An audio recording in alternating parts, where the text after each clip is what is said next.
So the weather's kind of getting cool. Winter's coming. And so I thought I'd show you how to make the perfect bowl of oatmeal. And I do mean perfect. I start off with a half a cup of just not the quick oats, but the slow cook oatmeal. That's a better oatmeal to buy. It's less processed.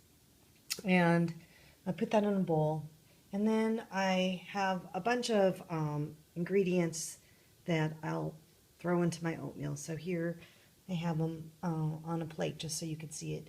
I usually add some kind of nut. So I've got walnuts, sunflower seeds. These are the chia buckwheat hemp cereal. This will puff up and actually give you a sense of fullness and good fiber, as well as the oatmeal's great fiber. And then I have some dried fruit. I chopped up one apricot, dried apricot. I've got some raisins and cranberries. And so you're just going to go ahead and put those into your bowl. And then the key thing is you can go to your Keurig. You don't even need to have a microwave this. And then all I do is I've taken the coffee little cup out, so it's just empty. And if you've used coffee before, run it through a cycle so that it cleans out. And then I set it for this setting here, and the amount of water that this is going to put in is going to be 6 ounces or 3/4 of a cup.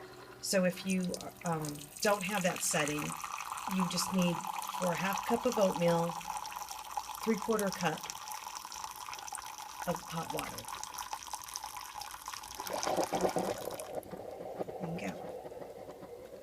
And we'll come back and just pour it in.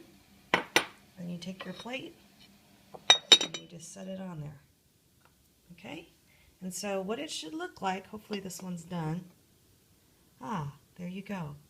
The perfect oatmeal. So you can see the oatmeal has already cooked. And at this time, if you wanted to, you could add some cinnamon. This is my husband's bowl. I hope he doesn't mind.